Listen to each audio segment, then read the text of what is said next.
All right, ladies and gentlemen. Oh, yeah. Come on. Whoa. We're on camera. We're supposed to be this. Hey. Wait, give me back.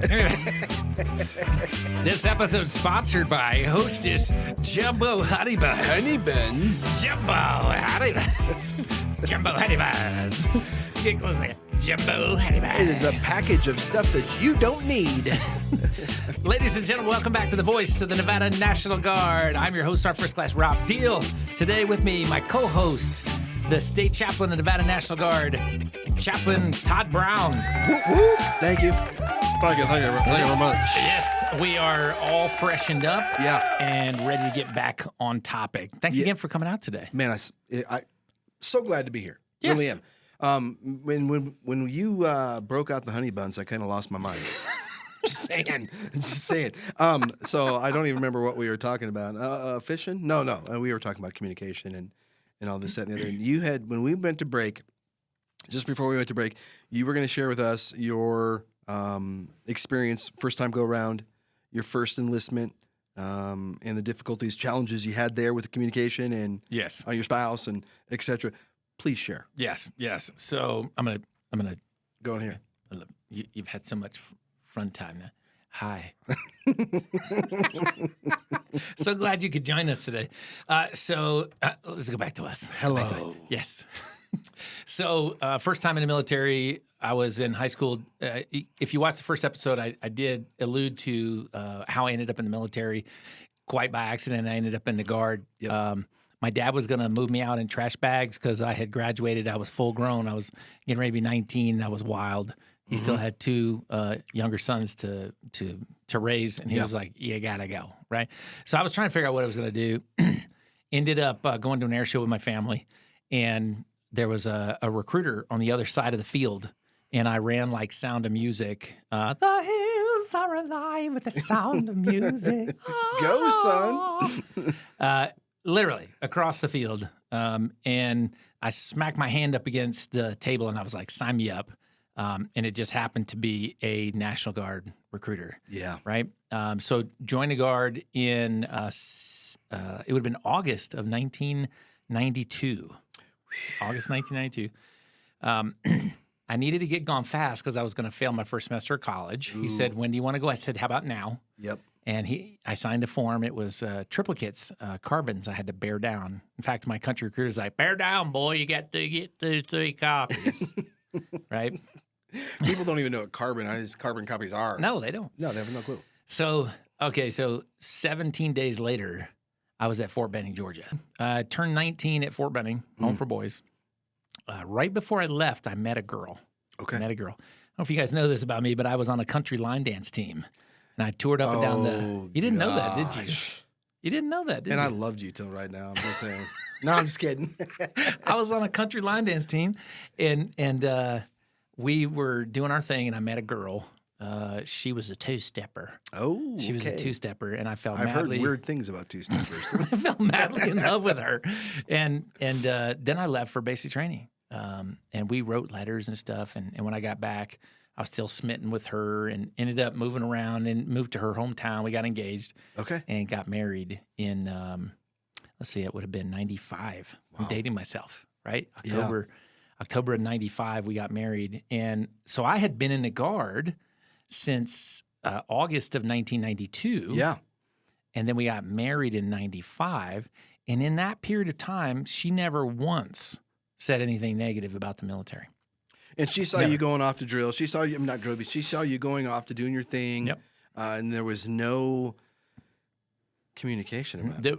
Yes. Seems like there's a theme here. Yes. Hey, welcome back. Yeah. Welcome back. Yeah, there's a theme here. So, so I was doing National Guard. Yeah, absolutely. I was doing the whole thing, right? Yeah. The ATs in the summer. And then after we got married, of course, that's a whole other story for another day. Maybe when we have the topic of marriage, we'll get there. Good. If you have an opportunity, the Strong Bod's date night coming up. August 17th. August 17th. We will have the website below for you to see. I love how we segue into that. Yeah, it's good stuff. Yeah. So anyways, married, and then she started complaining about it was 95, right? So it wasn't long after Desert Storm and that sort of stuff. And so anytime anything came on the TV about it, she would just chatter. And that's when I knew I had a problem. I was like, wait, because anything about the military would come on and she would just be shaking her fist and fussing at the screen. Yeah. And so that's when I really knew that there was a crack in the armor, Anyway, fast forward, she starts complaining about National Guard drill. Yeah. And she starts complaining about annual training and the 2 weeks in the summer and complaining about how long it takes for me to get paid because I didn't have the vacation time I was an IT guy. Yeah. And I only got 2 weeks of vacation and I wasn't going to take my vacation to go to annual training. Nope. Which meant that there was a lapse in pay, legitimately. Of course. There's a lot of people dealing. Maybe that's a topic for another day, right? Yeah. The pay and the challenges, right? And the benefits and opportunities as far as financial gain. Anyway, so it got worse and worse over the years where we got to a place where a week or two before National Guard drill, she would start complaining. Wow. And then she would get louder and louder and louder. And it'd be and there's, comment down below if you have a similar story here, a similar experience, right? I would get to the Friday before drill, and I was in a signal unit in Spartanburg, South Carolina. Okay. The 228 Signal Brigade. Shout out to 228. By Friday, she would be at a fever pitch. And I'm going to make fun of her. She's super country from South Carolina. She was like, you go down there and do nothing? Y'all going to sit around and do nothing? Right? If she sees this, she'll be like, I don't sound like that. Anyway. You got to do that voice more. I'm loving that thing, man. That was good stuff right there. So she just thought that I was just wasting time, and we had an acre property and a big pretty house, and there was always work to do. Always work to do. You have a farm and you got stuff to take care of. And so there was always stuff to do. And she would just, by Friday, she was mad. Oh. And that went on for years, right? And so first 6 years, I got to the end of my, in 1998, I was going to ETS in September of 98. And about 3 or 4 months before my ETS date, the fever pitch stayed there. Oh, it was hot. Yeah. Yeah. And then when I was trying to decide what I was going to do, was I going to stay in the Guard? Because at that point I joined at 18, getting ready to be 19. Yeah. And, so I knew that it would be beneficial for me to stay in. Of course. It had opened a lot of doors for me, gave me a lot of training. I got my IT job based on the IT experience I got in the Guard. Yep. It was a great opportunity, but she really made my life difficult because of my part-time commitment to the Nevada, at that time, to the South Carolina Guard. Right? Yeah. And so there really, I never found a solution. I maybe it was, comment down below what you've done to correct it. Chaplain Brown, in our first segment, you mentioned that communication was the key. I'm going to fall on the sword and say that I never figured out how to effectively communicate with her and work through it and get her on board with supporting my military service. And then I got out in September 1998, and she and I subsequently divorced in 2001 is when we started to separate. And be honest with you, I never looked back after I got out of the military. I did regret getting out, but it wasn't like how some people are super passionate, like, oh my gosh, I made a terrible mistake. I never felt that way. Yeah. But I knew that I had lost out on the benefits that I was out for many, many years. Yeah. And so my not being able to effectively communicate and get past that hurdle with her caused me to get out of the National Guard. And then fast forward, I was out for 13 years. Wow. Yeah. Economy crashes, couldn't find work, moved cross country to Nevada, end up back in the Guard after 13 years. Now, what's the moral, right? The moral of the story is about this, and then I want to come back to your topic of communication. Don't let me forget. Oh, yeah. Is I'm 50 now, right? Mm-hmm. I've been in the military total now for 20 years. Okay. But I'm 50. Yeah. I still have another 6 years to do active Guard in order to retire. Now, in the grand scheme of things, I'll be 56 and retire with 26 years in the military, have benefits from the rest of my life. So it still ended up being a good story. Of course. Right? But had I stayed in, had I been able to figure out how to communicate effectively and get her on board with it and supportive, maybe we wouldn't have divorced. Yeah. Maybe I would have already retired as a sergeant major. Yeah.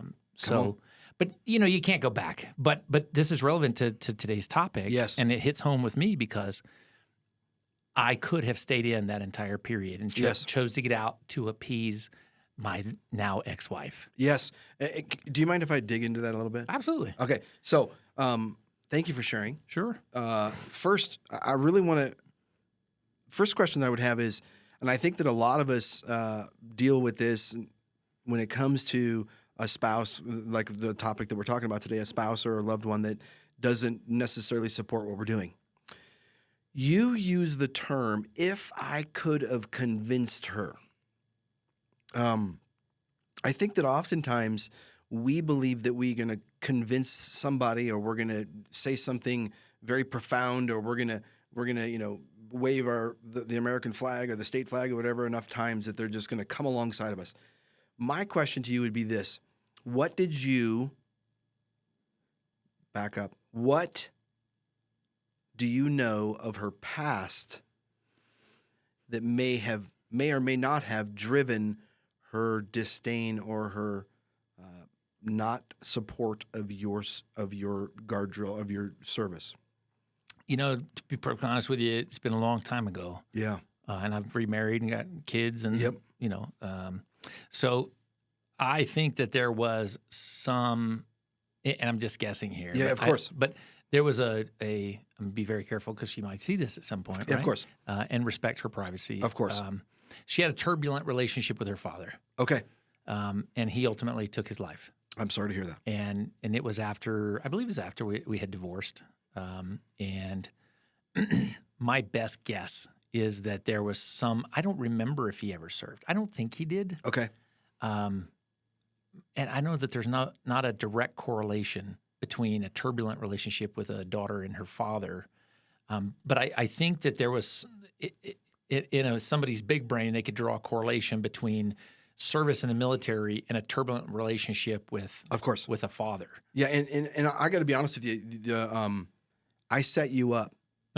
I set you up. You know what I'm saying? I did that purposefully. I asked that question purposefully. Yeah. To prove a point, and I'm picking on you because I love you and we're friends and we get this. Absolutely. And I will take it. You said if I could convince her. Sure. We can't convince anybody of anything.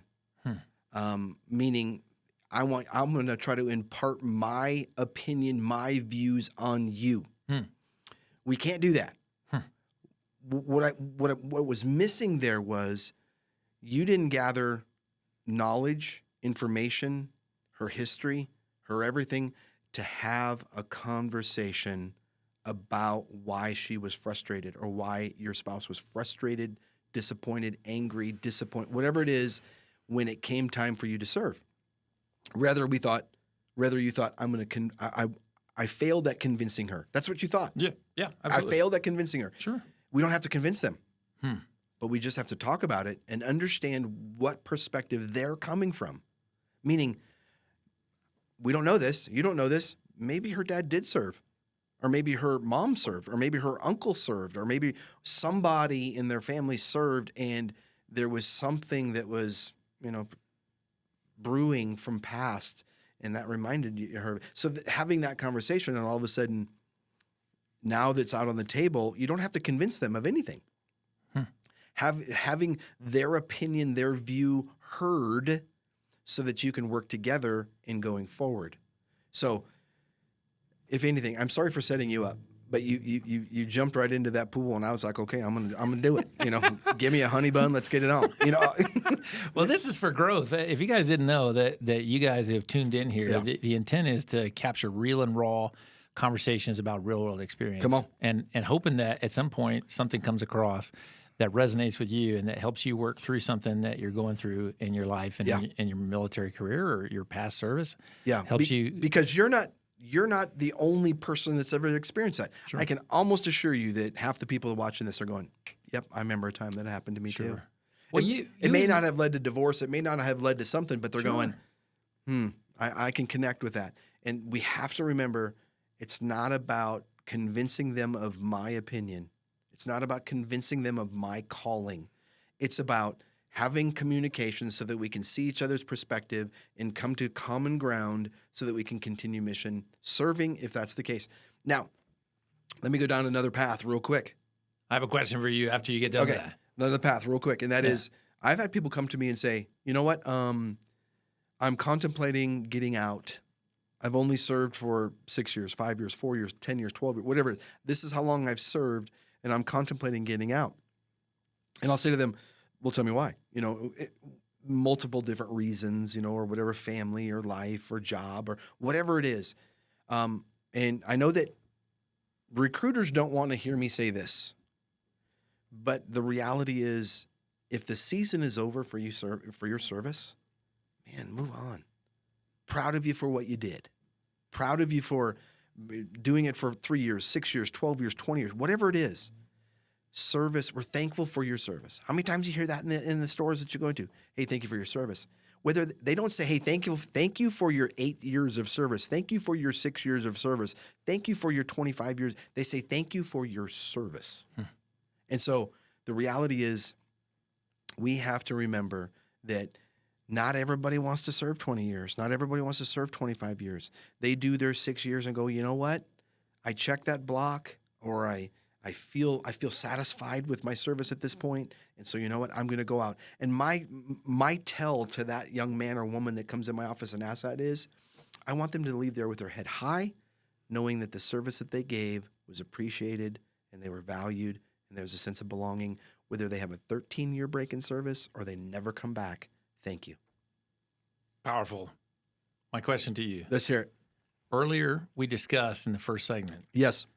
that one of the things that you have uncovered in all of the conversations you've had counseling people in your official capacity with the Nevada Guard was typically the challenge with support for that service member. The root cause is a lack of communication. Yes. And I had no idea. I've only experienced it through my lens with my first marriage and divorce. Yep. My first period in the military. And that's always weighed heavy on my mind. Of course. Right? So I see it through that lens. And I don't know that I have ever gotten outside of myself to see that other people experience that in different ways. And in fact, you even said at some point that you've experienced that in your marriage at different junctures, but you were able to your point, get back down into the heart of the challenge and work through it. So I'm going to put you on the spot. My question to you is, we have uncovered that a service member serving that has let me back up. A service member with family that satellites them. It could be mom, dad, depending on the culture, right? It could be a spouse. It could be a significant other. It could be anyone who has a significant stake in that human. Yes. Right? That person is not supportive, right? You said the root cause is communication. Yeah.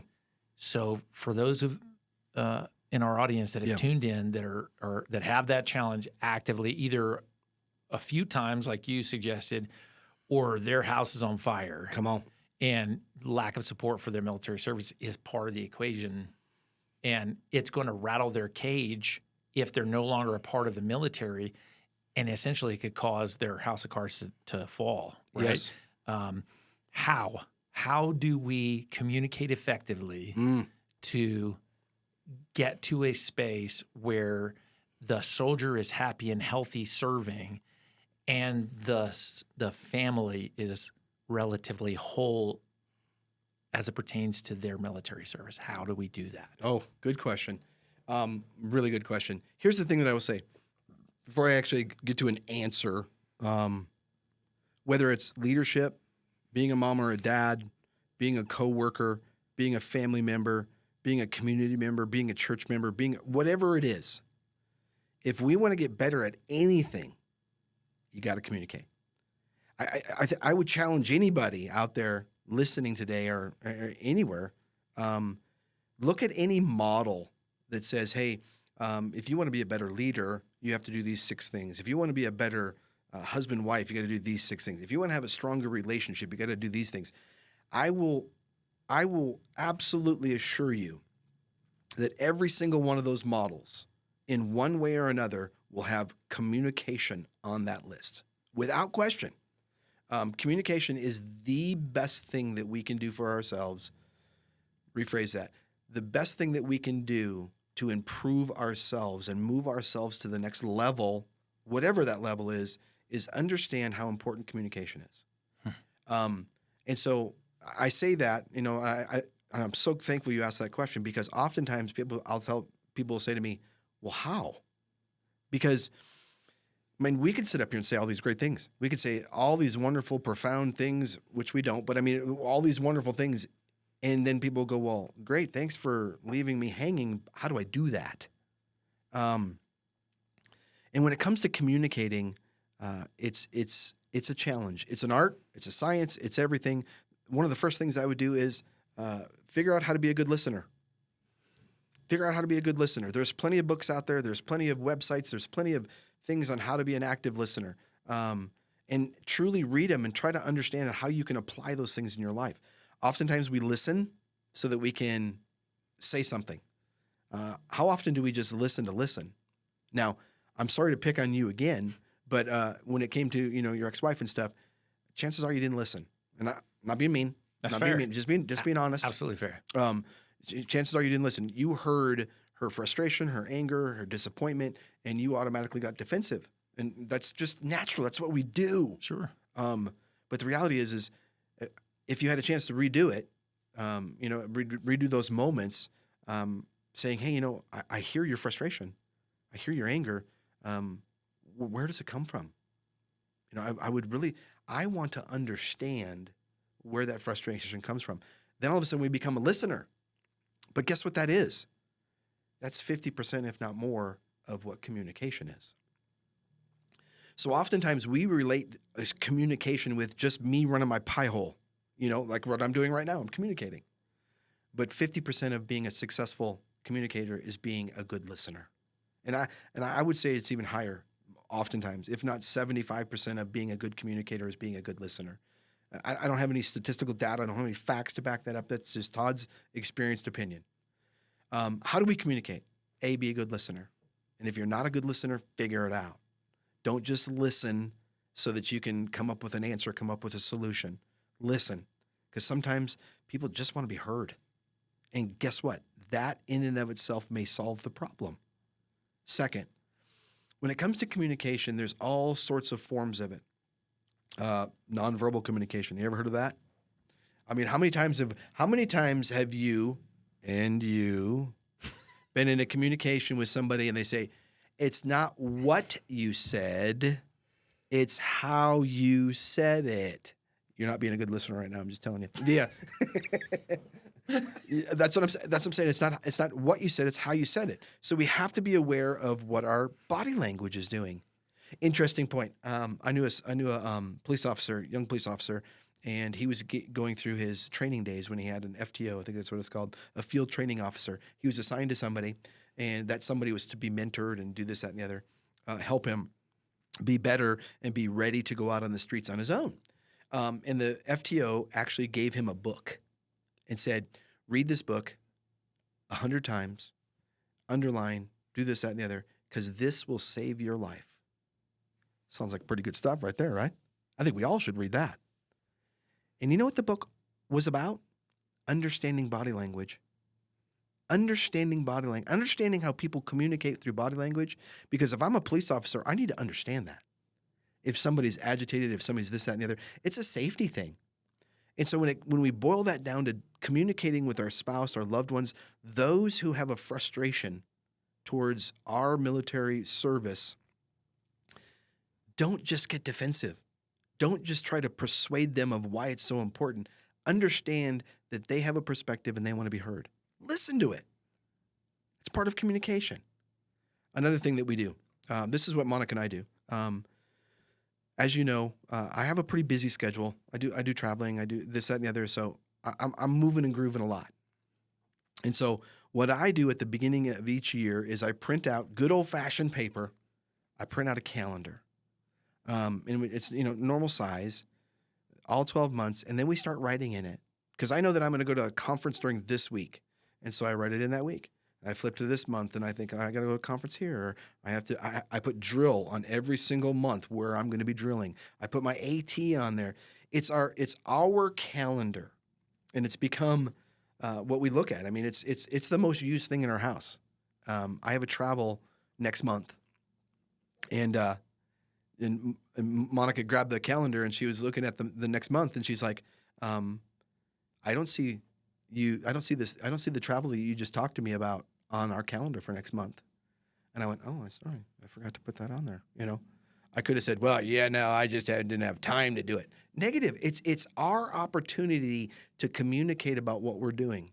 And it's simply writing a pencil and being intentional about putting that up there.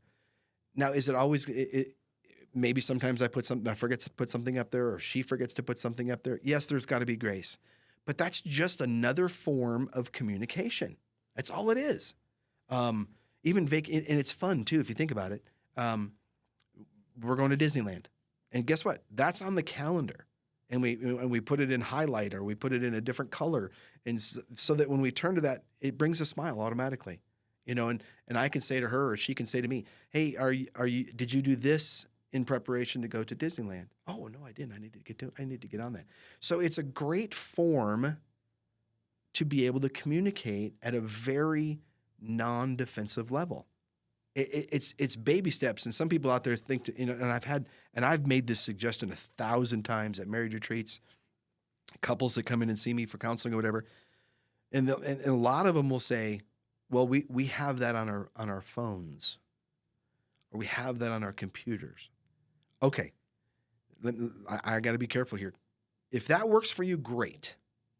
But through my experience and through my time of doing calendaring and communicating like that way, it doesn't have a very good success rate because people don't do it all the time. The calendar is hanging in our kitchen by the dining room table. I mean, literally, there's multiple times that Monica or I will be eating dinner together at the dinner table, and I'll reach over and grab the calendar, and I'll be like, "Hey, yeah, you're tracking that I'm doing this next month?" "Oh yeah, I am." So it's a communication thing. I'm not saying that modern technology and the apps that we have out there don't work effectively. In my experience, they don't have a huge success rate. The good old-fashioned paper calendar has a huge success rate. Fascinating. Because another thing about the paper calendar is I'm being intentional about filling it out. And there's a responsibility to your significant other and theirs to you. So that there's more intrinsic value to it than just the actual act of putting that information on the calendar. Yeah, it's huge. It's huge. So back to you said, well, what do? We got to be a good listener. And if that's not what you're doing, you got to figure out how to do that. 2, you can't convince people of things. Sometimes they just want to be heard.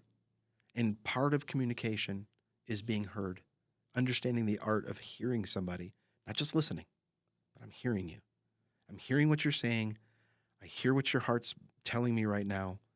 And then confirm in that hearing and listening part, there's nothing wrong with just saying, I didn't know that. I didn't know that. And I apologize. Now I do. Thank you for sharing that. I appreciate that. Part of listening is making sure that we hear them and letting them know that we hear them. I get this all the time from Monica, well, I didn't know that you heard me. Why? Because maybe as me, and I'm sure plenty of people out there, including yourself, we heard it. We're already operationalizing it. We're already putting it into action and how we can make things happen, but we didn't confirm with them that we heard them. And so they know nothing rather than just going, oh, I hear you. Okay. Gotcha. Thanks for sharing.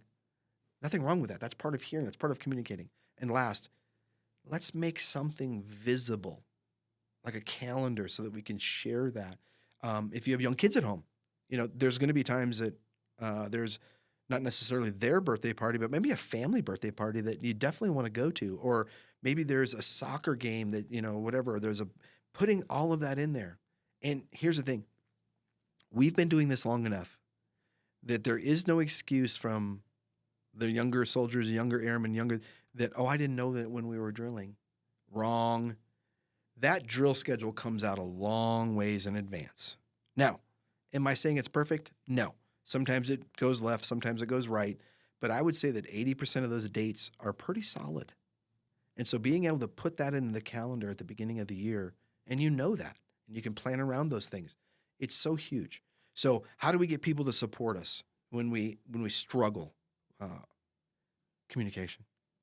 And there's so many different ways that we can do it. And I just mentioned a few. I would love it if my wife was here. She's a therapist, and I would love to know what her concepts are and her perspectives were on all the counseling and the therapy that she's done on how she's helped people communicate better.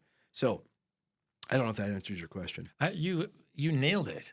Okay. The topic, and one of the things I love about this podcast, The Voice of the Nevada Guard, is the opportunity to discuss real world challenges that men and women face in service. Come on. Right? I want to make sure, and that has to be a hallmark to our conversations, which is this is not about guard service, not about Army versus Air. This is about service. Come on. A noble tradition. Yes. Right? And something that was profound to me today in our conversation was that you brought out the fact that this is not a job. It's not a normal job. No. And the commitment from a significant other, family, spouse, anyone who is satelliting a service member, their ability to get outside of the kind of the hard shell that is military service and just be angry at the thing. Yeah. And their ability, I'm just regurgitating, their ability with the service member to come together and discuss each of their individual challenges that leads to that conversation that might be good or bad. Yes. So what I take away from you and your solution is that you have to be, first and foremost, a good listener. Yes. And you have to, this is tough to say, I got 2 divorces under my belt. You have to want to listen. Yes. Yes. Yeah. Okay. Let me rephrase that. I hear what you're saying, but I would change the wording. Yeah. I have to listen to hear them. I love that. So at Devil's Advocate, there are always a lot of factors that lead to any conversation.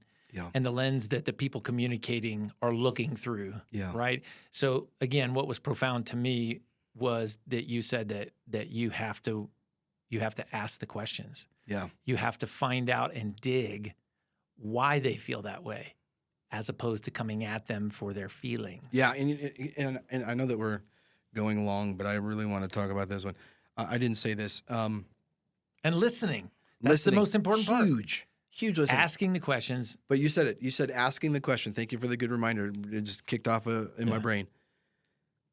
When we ask the question, it's got to be legit. It's got to be real. It's got to be from the heart. It's got to be from me. Meaning, this is the wrong way to ask a question.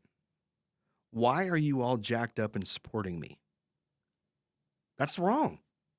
I mean, straight up. But here's the right way to ask that question.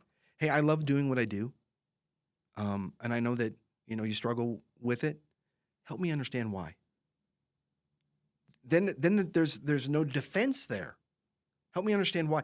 Because oftentimes we go at a conversation, when I tell you communicate, some people out there are going to get aggressive. They're going to get defensive. They're going to get this, that, and the other of, hey, I heard a podcast that said we need to communicate. You need to tell me why you don't support me.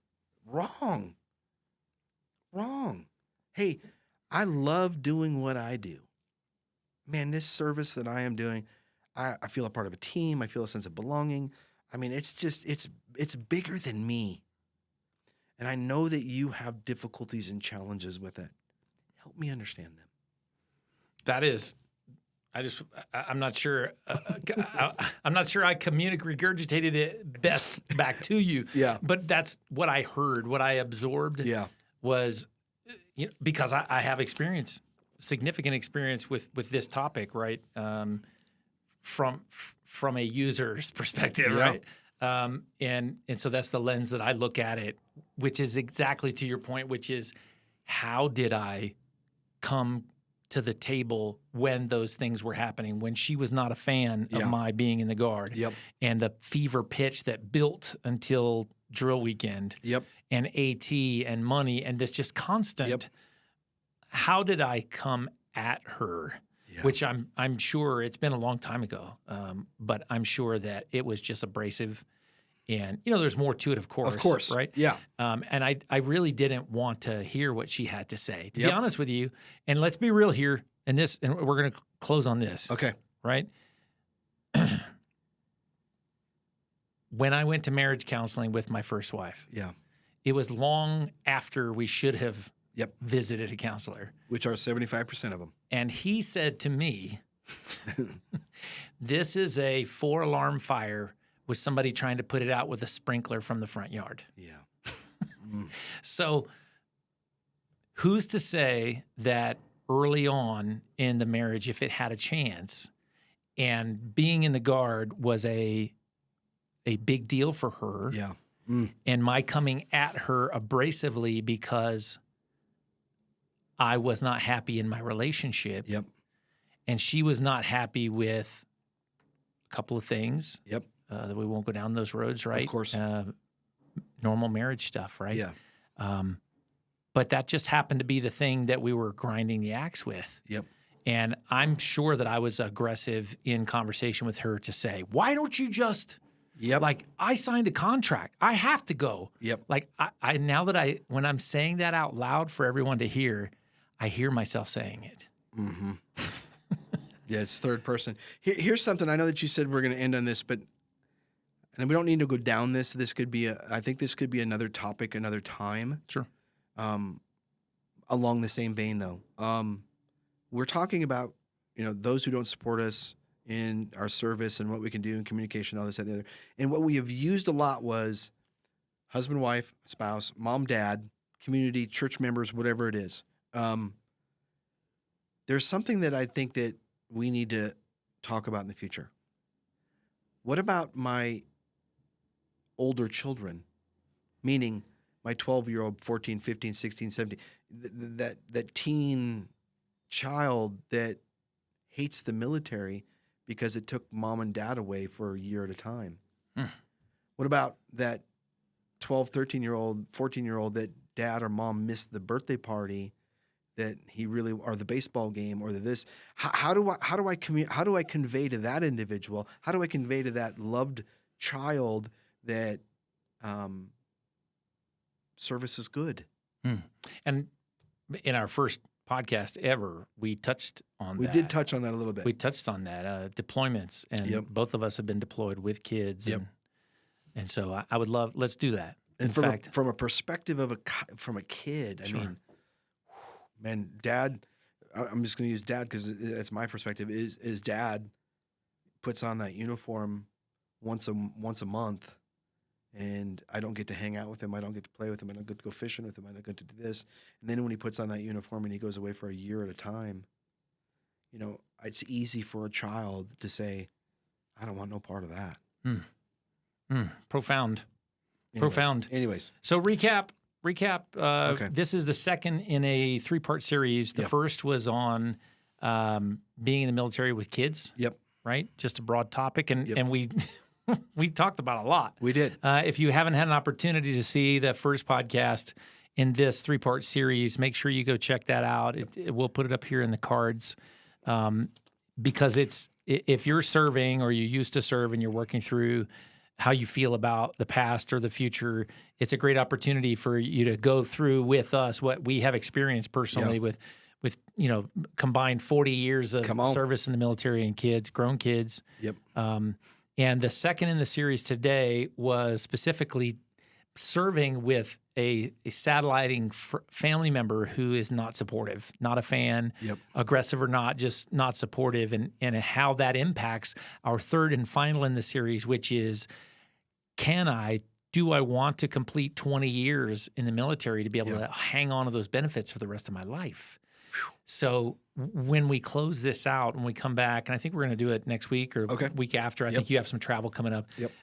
But we'll dive down. Comment down below some of the topics that you guys want to make sure that we touch on that third and final in the series, wrapping everything up about service in the military and completing 20 years. Because let me tell you something. If you meet somebody who is retired after 20 years in the military, they have faced adversity. Yes. Without doubt. First, Without a doubt. faced adversity. How do we close this out? I am so excited that you were here today with me. I just wanted to thank again our sponsor today. Oh, yeah. Our sponsor today, Hostess Jumbo Honey Buns. Give me one of those honey buns. Here you go. You take it with you for the road. Oh, when you get going. All right, join us next week for the third and final in our podcast series about serving the military with family. That's it. You rock, brother. I love you. I love you too, man. You are awesome. Thanks for You the should honey try bun. it. Let's try it. Deal. Ready? I'm ready. You don't have to tell me twice. All right, let's try it. Have you ever had one of these? Not this one in particular. Let's try this. Is this chocolate covered? It's disgusting. Is it? Oh God! It's horrible. Who would want to eat this? It's terrible. It's really good. That was fun as always. You think it'd be funny if we were joking that we were eating the honey buns? I really thought about that already. I'm like, hey, dude, hand me one of those honey buns. Let's get it on. You should have it open so that in case one of us feel like grabbing one. Right. I'm not sure we should be having this much fun. No, I think it's against the rules. I think this is going to be in the blooper reel. Like, why am I having so much trouble? Fade to black.